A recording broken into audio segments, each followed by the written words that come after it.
Our story begins with Sarah and Tom, a couple who shared a love for things with a past. In a world of sleek, minimalist design and disposable technology, they found beauty in the scuffs, scratches, and stories that old objects carried. Their weekends were often spent wandering through flea markets and antique stores, searching for treasures that others had overlooked. They weren't just collecting items, they were collecting pieces of history, tangible links to generations that came before them. It was on a crisp autumn afternoon, at a sprawling estate sale on the edge of town, that they found it. The house itself was a time capsule, a place where time seemed to have stopped somewhere around the mid-20th century. Dust motes danced in the sunbeams slanting through the windows, illuminating furniture shrouded in white sheets. Tucked away in a dimly lit study, standing like a silent wooden sentinel, was the radio. It wasn't a small, tabletop model. This was a grand console, a piece of furniture in its own right, crafted from dark, rich walnut wood. Its front was dominated by a large woven speaker grille and a circular dial, inscribed with the names of faraway cities: London, Berlin, Tokyo, Rome. Names that, in the 21st century, were just destinations, but in the radio's heyday, were front lines and capitals of conflict. Sarah was drawn to its elegant, imposing presence. Tom, ever the enthusiast for old electronics, was fascinated by its mechanics.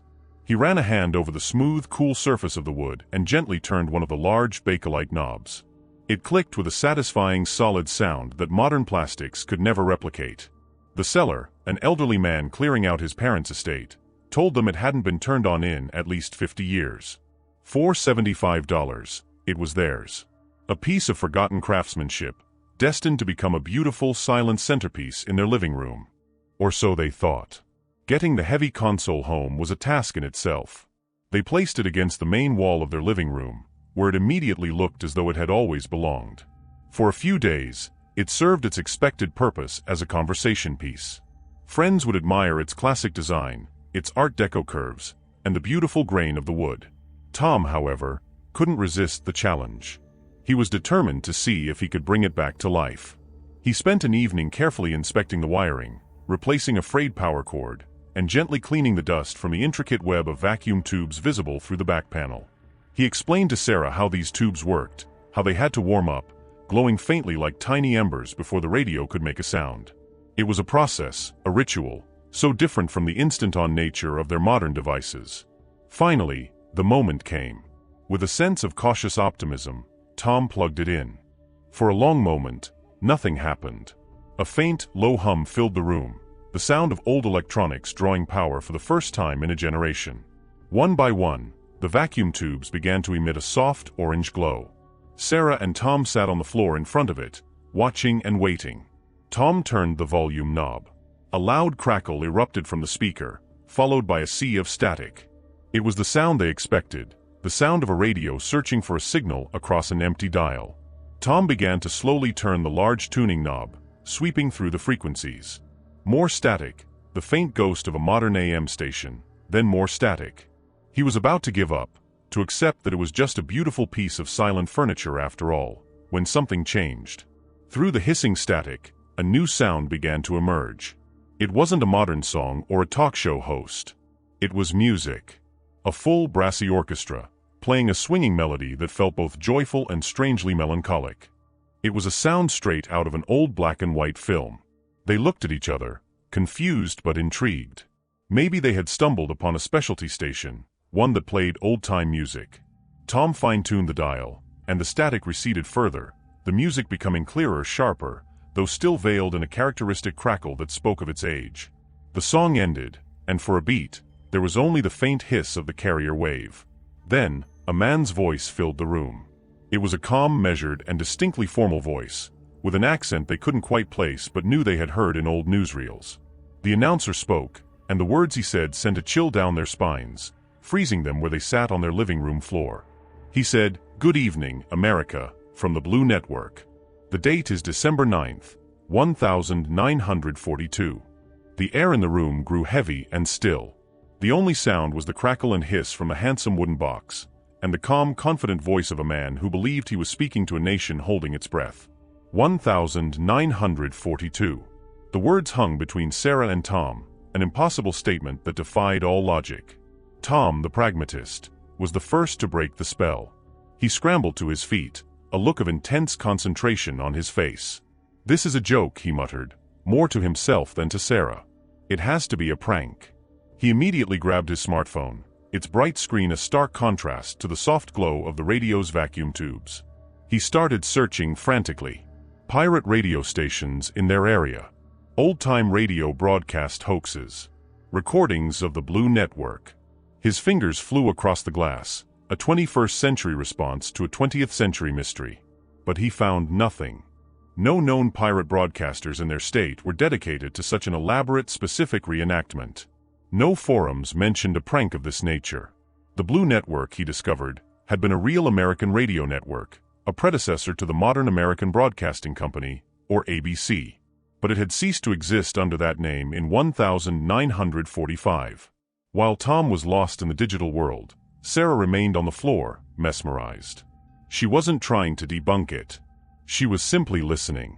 The news announcer's voice gave way to another segment. An advertisement.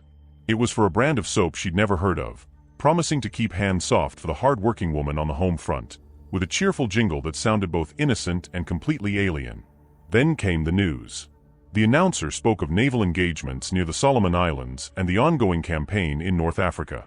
He mentioned rationing, urging citizens to do their part for the war effort by conserving gasoline and sugar. Every word, every piece of information, was a brushstroke painting a vivid picture of a world under immense strain. It was history, not as a dry chapter in a book, but as a living, breathing thing, unfolding in their living room. Tom finally put his phone down, a look of frustration and bewilderment on his face. "I've got nothing," he said, his voice a low whisper. "I've checked the radio inside and out. There are no hidden MP3 players, no secret transmitters, no modern components at all. It's just tubes, wires, and wood. It's exactly what it looks like. An 8-decade-old radio." They sat together in silence, listening. The broadcast wasn't a loop. It was a continuous, varied program. After the news, a drama program began, a story of intrigue and espionage with actors whose delivery was overly dramatic by modern standards, but utterly captivating. The sound effects, a creaking door, a distant train whistle, footsteps on gravel, were simple but effective, creating a theater of the mind that held them both spellbound. They weren't just hearing a broadcast. They were experiencing the primary form of evening entertainment for a generation of families. The program was interrupted by a public service announcement. It was an appeal for a war bond drive, read by a famous actress of the era. Her voice was unmistakable, a voice Sarah had only ever heard in classic films shown on late-night television. Hearing her speak in this context, as if she were live, just on the other side of the speaker grill, was profoundly unsettling. It felt as if the wall between their time and the past had become porous, thin enough for these voices to slip through. As the evening wore on, the broadcast continued its journey through a typical night of programming from 1942. There was more music from big band leaders like Glenn Miller and the Dorsey Brothers. There was a segment featuring letters from soldiers read on the air, messages of love and longing sent from halfway around the world. These weren't characters in a play, they were real people, their words a poignant reminder of the human cost of the conflicts the announcer had so dispassionately reported on earlier. Tom, ever the scientist, tried to theorize. Could it be some kind of freak atmospheric event? A signal that had somehow bounced around in the ionosphere for 80 years, only to find the perfect receiver at this exact moment? It sounded like science fiction, something out of a show they might watch on their smart TV. But as he looked at the glowing tubes of the antique radio, a technology he barely understood, he had to admit he was out of his depth. The simple, elegant box held a secret that his modern knowledge couldn't penetrate. As the late-night portion of the broadcast began, the tone shifted. A local news update came on, specific to the city where the radio was originally manufactured, hundreds of miles from where they now lived. The announcer mentioned street names they didn't recognize and local events that were now just footnotes in history. And then he mentioned a name. He was closing a segment about community efforts, thanking volunteers who helped run a recent scrap metal drive. He said, and a special thanks to the efforts of young Mr. Alastair Finch for organizing the collection in the Oakwood neighborhood. The name meant nothing to them. But it was specific. It was a clue. A thread they could potentially pull in their own time. It was the first piece of the puzzle that wasn't just a voice from the past, but a potential key to understanding how and why it had reached them. The mention of a specific name, Alastair Finch, shifted the experience from a passive, mysterious phenomenon to an active investigation. The broadcast was no longer just a window into the past. It was now a breadcrumb trail. Tom immediately grabbed a notepad and pen, the old-fashioned tool suddenly feeling more appropriate for the task than his smartphone. He carefully wrote down the name, Alastair Finch, and the neighborhood mentioned, Oakwood. The city of origin, which he knew from the manufacturer's plate on the back of the radio, was also noted. A plan began to form in his mind. The next morning, the radio was silent. They had turned it off late the previous night, half expecting it to have vanished by morning, like a dream that fades with the daylight. But it was still there, a solid, tangible object. The question was, would it speak again? With a shared look of anticipation, they turned it on. The familiar hum returned, the tubes warmed up, and the static hissed. Tom carefully turned the dial to the exact spot it had been the night before. Silence. He swept the dial back and forth, but all they found were the normal modern AM stations of their own time. The portal, it seemed, was closed. Disappointment mingled with relief. The experience had been thrilling, but also deeply unnerving. Had it all been a shared delusion? A strange, one-off event they would never be able to explain? But they had the note. The name. Alastair Finch.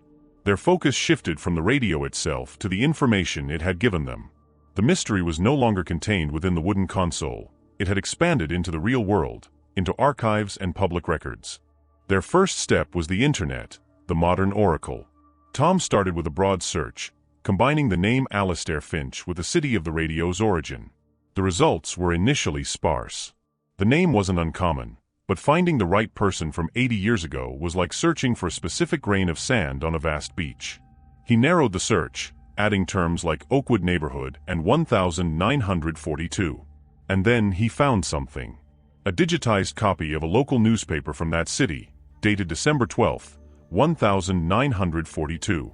The online archive was clunky, the scanned pages yellowed and sometimes hard to read. But there, in a small column on page 6 dedicated to community news and wartime efforts, was a short article. It was titled "Neighborhood Patriots Do Their Part." The article detailed a successful scrap metal drive, and it listed several volunteers who had made it possible. And there, halfway down the list of names, was Alastair Finch. The radio hadn't been lying. Sarah, looking over his shoulder, felt a fresh wave of chills. This was verification. Hard proof. The name from the ghostly broadcast was real, printed in ink on a page from the past. It made the entire experience feel more concrete, more terrifyingly real. They weren't just dealing with a strange signal, they were connecting with a verifiable moment in history. Emboldened, they dug deeper. They searched for census records, city directories, and yearbooks from the 1930s and 40s. Piece by piece, a portrait of Alastair Finch began to emerge. He was born in 1925, which would have made him 17 years old in 1942, a young man on the cusp of adulthood, doing his part for a war that would define his generation. They found his high school yearbook photo. A serious-looking young man with neatly combed hair and a steady gaze stared back at them from across the decades. He was real. He had a face. The next evening, they decided to try the radio again. A strange ritual was forming. As dusk settled, they would approach the old console, not knowing what, if anything, they would find. They turned it on, went through the now familiar process of warming the tubes, and tuned the dial. The static crackled. But this time, as they hit the magic spot on the dial, a voice emerged almost immediately. It was the same announcer from the Blue Network, but the date he announced was different. December 10th, 1942. It was happening again. The radio wasn't replaying the same broadcast. It was proceeding chronologically, as if it were a real radio in 1942, simply being turned on for another night of listening. A new wave of questions washed over them. Was the radio somehow tied to a specific timeline? Did it only work at night? Was there a logic to this madness? That night's broadcast was just as immersive as the first. They heard reports about the development of a new synthetic rubber to aid the war effort, a commentary on President Roosevelt's latest fireside chat, and a popular comedy show that had them laughing at jokes that were nearly a century old. The humor was different, more reliant on wordplay and silly situations than the sarcasm and irony of their own time, but it was fundamentally human. It was another layer of connection, a reminder that the people of the past weren't just solemn figures in black and white photos. They laughed, they worried, and they sought escape and entertainment, just like them. And then, another clue emerged. It came during a segment of Personal Messages, a program designed to connect loved ones separated by the war. An announcer read a short message, to Private James Corbin, stationed at Camp Pendleton. Your mother wants you to know that she is well, she prays for you every night, and that your sweetheart, Eleanor, waits for you. The message was simple, one of thousands that must have been read over the airwaves during those years. But the name Eleanor resonated with Sarah. She went back to the digital archives, this time searching for Alastair Finch's family. Census records revealed he had an older sister. Her name was Eleanor Finch. Could it be the same Eleanor? The sweetheart of a soldier named James Corbin? The puzzle was growing more complex, more personal. It was no longer just about a historical event, it was about a family. The Finches. Alastair, the young patriot. Eleanor, the worried sweetheart. These weren't just names anymore. They were characters in a drama unfolding 80 years in the past, and Sarah and Tom were the sole audience. They began to feel a strange sense of responsibility, a need to know what happened to these people. Did James Corbin make it home to Eleanor? What became of young Alastair? The vintage radio was no longer just a source of wonder and mystery. It was a source of human stories, and they felt an overwhelming compulsion to find out how those stories ended. The nightly ritual continued. Each evening, as the world outside their window settled into the rhythm of the 21st century, Sarah and Tom would retreat into the amber glow of the radio, traveling back in time, one day at a time. December 11th, 1942. December 12th. The broadcasts became their secret, a shared experience that was impossible to explain to anyone else. They were living a double life, one in the present, with jobs and friends and modern anxieties, and another in the past, as silent observers of the Finch family's world. They learned more about the family through the fragments of information carried on the airwaves. An announcer mentioned the local high school's winter concert, congratulating the orchestra on their performance and giving a special mention to the first chair clarinet, Alastair Finch. Tom and Sarah pictured the serious young man from a yearbook photo, not just as a volunteer, but as a musician, a boy with passions and talents beyond the grim reality of the war. They heard another message for Private James Corbin, this time from Eleanor herself, her voice presumably read by the announcer, telling him she had received his latest letter and that everyone at home was thinking of him. The emotional weight of these broadcasts began to affect them. The war, which had always been a historical event for them, became immediate and personal. They found themselves listening to the news reports with a knot in their stomachs, knowing that the names of the battles and the casualty numbers weren't just facts, but represented real people, people like James Corbin.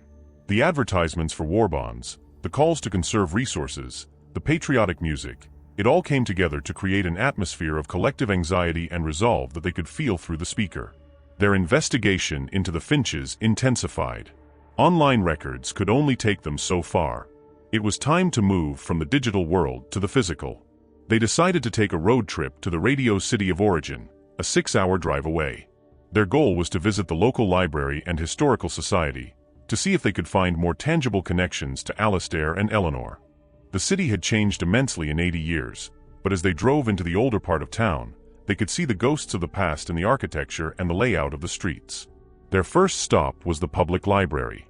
In the quiet, dusty archives room, surrounded by the smell of old paper, they felt like true detectives. They started with old city directories. After cross-referencing with the census data, they found the Finch family's address in the Oakwood neighborhood. It was a real place, a house that might still be standing. The thought was electrifying. Next, they went through microfilms of the local newspaper, scrolling through the weeks of December 1942. They found the article about the scrap metal drive that they had seen online, but holding the tangible record, seeing it in the context of the full newspaper page, made it more real. They saw advertisements for movies that were playing, social announcements, and war news, all surrounding the small mention of Alastair. They were walking through his world, one page at a time. Sarah focused on the social pages, looking for any mention of Eleanor Finch and James Corbin. She found it. A small engagement announcement from the spring of 1942. It included a photo of the happy couple. Eleanor was beautiful, with soft curls and a bright, hopeful smile. James was handsome in his new army uniform, looking proud and a little nervous. The caption mentioned he was the son of Mr. and Mrs. Henry Corbin and was soon to be deployed. Seeing their faces, so full of hope for a future that was completely unknown, was deeply moving. It made the message she'd heard on the radio, "Eleanor waits for you," infinitely more poignant. Armed with the address, they decided to drive to the Oakwood neighborhood. It was a quiet, well-kept area with tree-lined streets and houses that were clearly from the early 20th century. They found the street, and then the house number. It was still there. A modest, two-story home with a wide front porch. It looked much the same as it must have 80 years ago, though now there was a modern car in the driveway. Someone else's life was happening inside those walls now. They didn't knock on the door. It felt like an intrusion, a violation of both the current residents' privacy and the ghosts of the past. They simply parked across the street and looked at the house, imagining a 17-year-old Alistair leaving for his clarinet lesson, or Eleanor sitting on that porch, reading a letter from her sweetheart overseas. This was where the radio had lived. It had sat in one of those rooms, broadcasting these voices, these stories, into the air. Had Alistair himself listened to the same broadcasts they were now hearing? The thought was dizzying. As they sat there, Tom had a realization.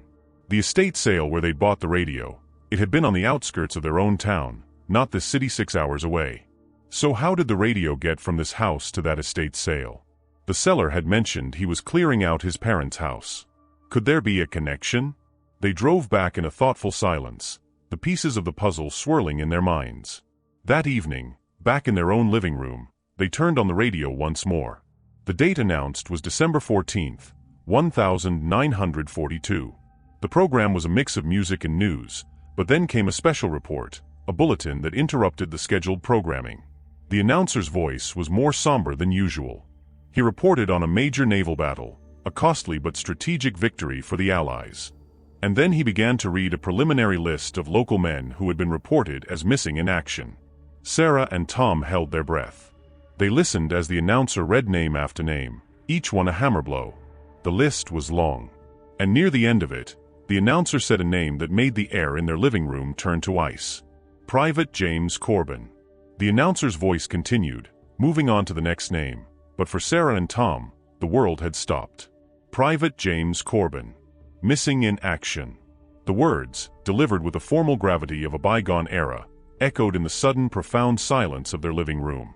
The hopeful face of the young man in the engagement photo flashed in their minds. Eleanor's smile. The message on the radio, full of hope and longing, now felt like a tragic prelude. They were listening to the exact moment a family's life was shattered by a piece of devastating news. Sarah felt tears welling in her eyes.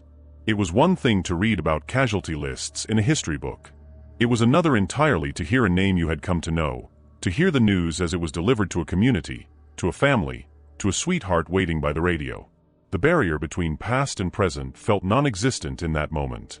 They were no longer just observers. They felt like mourners. The vintage radio, once a source of wonder, now felt like a vessel of sorrow. They listened for the rest of the broadcast, but their focus was gone. The jaunty music and cheerful advertisements that followed the news bulletin seemed grotesque, a surreal juxtaposition of manufactured joy and real-life tragedy.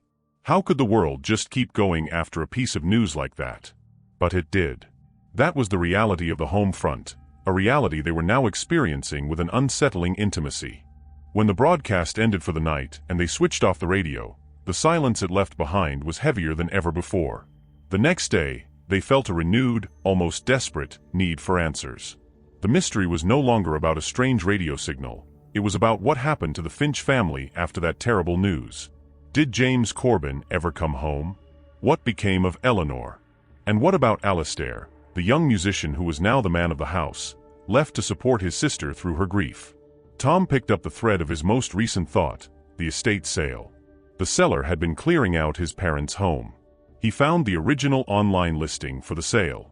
It included a name: Arthur Jensen. A quick search of public records and obituaries led them to a recent passing for a man named Arthur Jensen, and another for his wife, Mary Jensen, a few years prior. Tom kept digging, looking for Mary's maiden name. And then he found it. It was Finch. Mary Finch Jensen. The pieces clicked into place with a startling clarity. Mary had to be a relation. But the census records they'd found for the Finch family in 1940 only listed 2 children, Eleanor and Alastair. Who was Mary? Was she a younger sister, born after the census? They expanded their search, looking for birth records from the mid-1940s. They found nothing. Frustrated, Tom tried a different approach. He searched for Alastair Finch's records after the war. He found a university enrollment record from 1946. And then, a marriage license from 1950. Alastair Finch had married a woman named Helen. And in the early 1950s, they had a daughter. They named her Mary. It was Alastair's daughter, Marie Finch Jensen, the woman whose estate sale they had visited. The radio hadn't just belonged to the Finch family. It had been passed down from Alastair to his daughter Mary. And Mary's son, Arthur's and Mary's son, was the elderly man who had sold it to them. They had bought the radio from the grandson of Alastair Finch. The connection was direct, personal, and mind-boggling. The radio had traveled through the family and somehow found its way to them, 2 complete strangers, to tell its story. This new knowledge changed everything. It made them feel even more deeply entwined with the family's fate.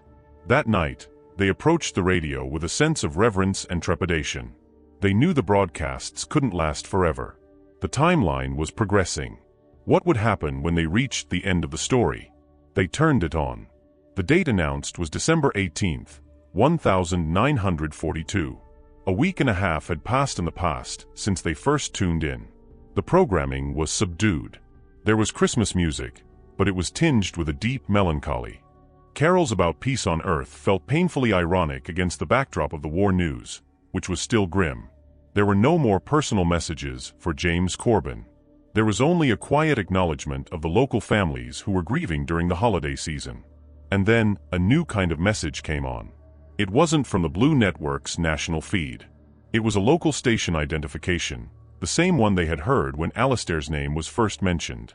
A different announcer, with a warmer, less formal voice, came on the air. He said he had a special, final announcement for the evening. He spoke of the power of radio to connect people, to bring comfort in dark times. He talked about the community and the bonds that held it together.